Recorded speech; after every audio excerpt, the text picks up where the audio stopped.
About an hour and a half before daylight, we were bowling along smoothly over the road, so smoothly that our cradle only rocked in a gentle, lulling way that was gradually soothing us to sleep and dulling our consciousness, when something gave way under us. We were dimly aware of it, but indifferent to it. The coach stopped.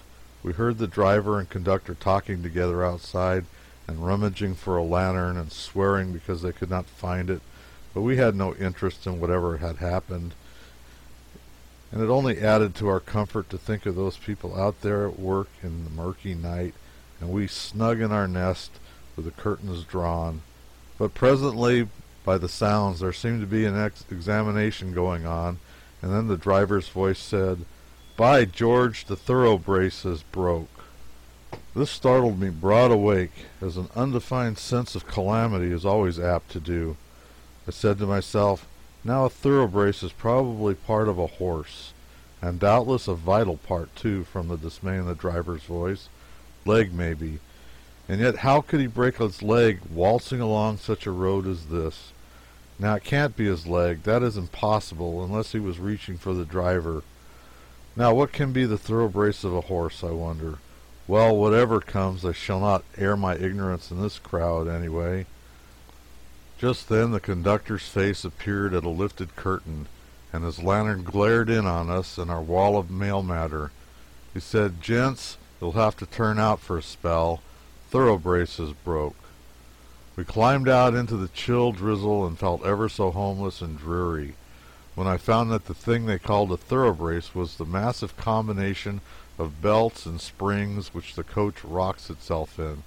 I said to the driver, "I never saw such a thoroughbrace used up like that before that I can remember. How did it happen?" "Why, it happened by trying to make one coach carry 3 days' mail. That's how it happened," said he. "And right here is the very direction which is wrote on all the newspaper bags which was to be put out for the engines for to keep 'em quiet. It's most uncommon lucky because it's so dark. I should have gone by unbeknownst if that air thoroughbrace hadn't broke." I knew that he was in labor with another of those winks of his, though I could not see his face because he was bent down at work, and wishing him a safe delivery.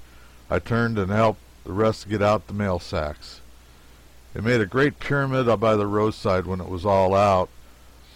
When they had mended the thoroughbrace, we filled the 2 boots again, but put no mail on top, and only half as much inside as there was before. The conductor bent all the seat backs down, and then filled the coach just half full of mail bags from end to end.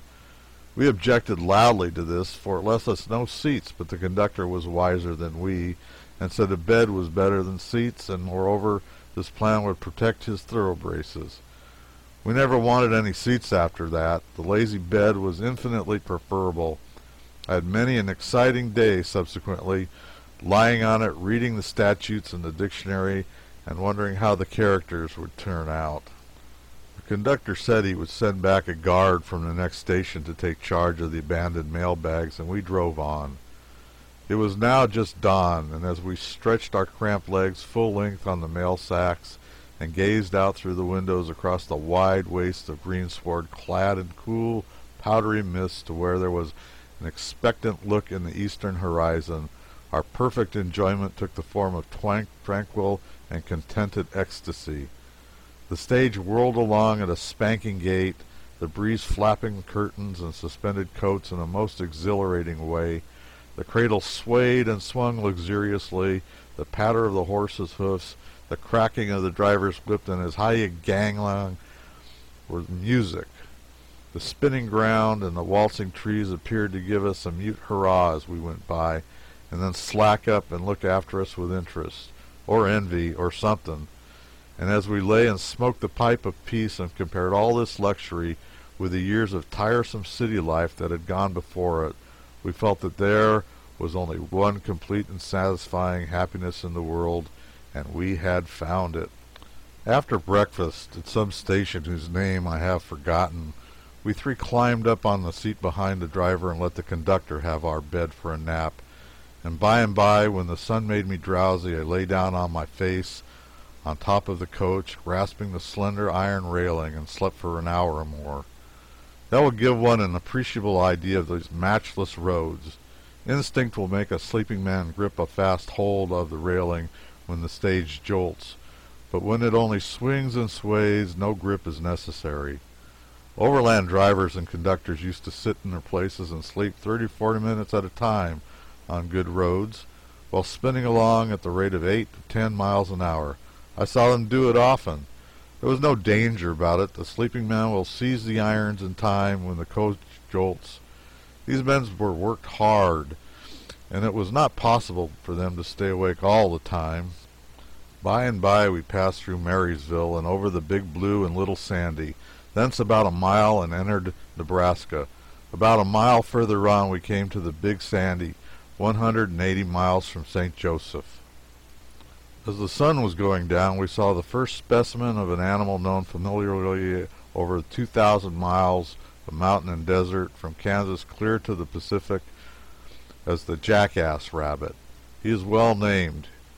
He is just like any other rabbit except that he is 1/3 to twice as large, has longer legs in proportion to his size, and has the most preposterous ears that ever were mounted on any creature but a jackass.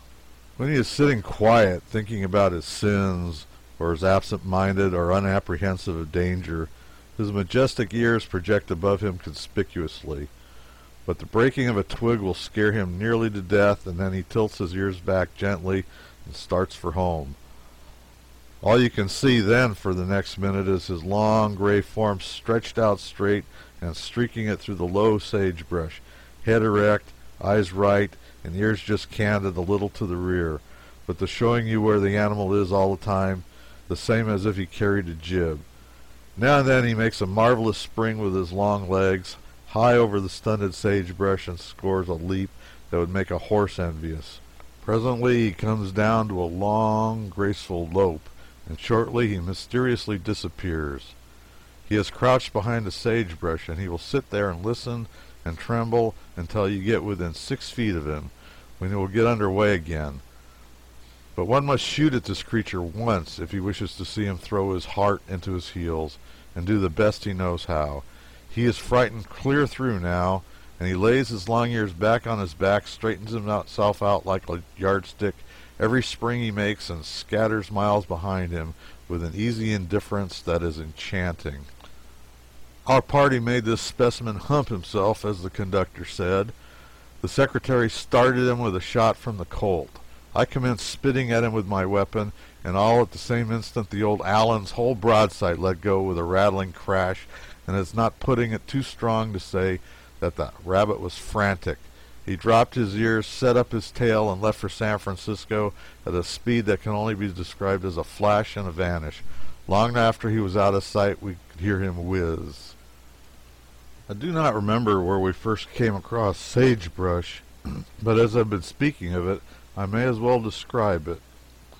It is easily done, for if the reader can imagine a gnarled and venerable live oak tree reduced to a little shrub 2 feet high, with its rough bark, its foliage, its twisted boughs, all complete, he can picture the sagebrush exactly.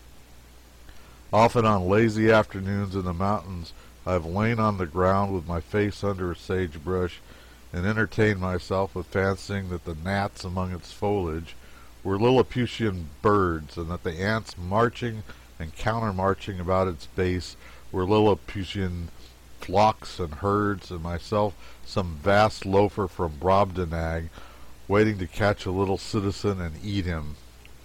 It is an imposing monarch of the forest, an exquisite miniature, is the sagebrush. Its foliage is a grayish green and gives that tint to desert and mountain. It smells like our domestic sage, and sage tea made from it tastes like the sage tea which all boys are so well acquainted with. The sagebrush is a singularly hardy plant, and grows right in the midst of deep sand and among barren rock where nothing else in the vegetable world would try to grow except bunchgrass.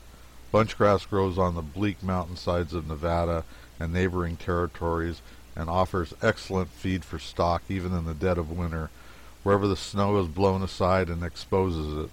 Notwithstanding its unpromising home, bunchgrass is a better and more nutritious diet for cattle and horses than almost any other hay or grass that is known, so stockmen say.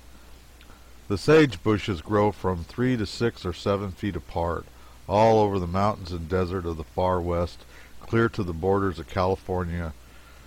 There is not a tree of any kind in the deserts for hundreds of miles. There is no vegetation at all in a regular desert, except the sagebrush and its cousin the greasewood, which is so much like the sagebrush that the difference amounts to little. Campfires and hot suppers in the deserts would be impossible but for the friendly sagebrush. Its trunk is as large as a boy's wrist, and from that up to a man's arm, and its crooked branches are half as large as its trunk, all good, sound, hard wood, very like oak. When a party camps, the first thing to be done is to cut sagebrush, and in a few minutes there's an opulent pile of it ready for use. A hole a foot wide, 2 feet deep, and 2 feet long is dug, and sagebrush chopped up and burned in it till it is full to the brim with glowing coals. Then the cooking begins, and there's no smoke, and consequently no swearing. Such a fire would keep all night with very little replenishing, and it makes a very sociable campfire, and one around which the most impossible reminiscences sound plausible, instructive, and profoundly entertaining. Sagebrush is very fair fuel, but as a vegetable it is a distinguished failure. Nothing can abide the taste of it but the jackass and its illegitimate child, the mule. But their testimony to its nutritiousness is worth nothing, for they will eat pine nuts, or anthracite coal, or brass fillings, or lead pipe, or old bottles, anything that comes handy, and then go off looking as grateful as if they had had oysters for dinner. Mules and donkeys and camels have appetites that anything will relieve temporarily, but nothing satisfy. In Syria once, at the headwaters of the Jordan, a camel took charge of my overcoat while the tents were being pitched, and examined it with a critical eye, all over with as much interest as if he had an idea of getting one made like it. And then, after he was done figuring on it as an article of apparel, he began to contemplate it as an article of diet. He put his foot on it, lifted one of the sleeves out with his teeth, and chewed at it, gradually taking it in, and all the while opening and closing his eyes in a kind of religious ecstasy, as if he had never tasted anything as good as an overcoat before in his life. Then he smacked his lips once or twice and reached after the other sleeve. Next he tried the velvet collar and smiled a smile of such contentment that it was plain to see that he regarded it as the daintiest thing about an overcoat. The tails went next, along with some percussion caps and cough candy and some fig paste from Constantinople. And then my newspaper correspondence dropped out, and he took a chance in that. Manuscript letters were written for the home papers, but he was treading on dangerous ground now. He began to come across solid wisdom in those documents, and was rather weighty on his stomach, and occasionally he would take a joke that would shake him up till he loosened his teeth. It was getting to be perilous times with him, but he held his grip with good courage and hopefully, till at last he began to stumble on statements that not even a camel could swallow with impunity. He began to gag and gasp, and his eyes to stand out, and his forelegs to spread, and in about a quarter of a minute he fell over as stiff as a carpenter's workbench, and died a death of indescribable agony. I went and pulled the manuscript out of his mouth, and found that the sensitive creature had choked to death on one of the mildest and gentlest statements of fact I had ever laid before a trusting public. I was about to say, when diverted from my subject, that occasionally one finds sage bushes 5 or 6 feet high, and with a spread of branch and foliage in proportion, but 2 or 2.5 feet is the usual height.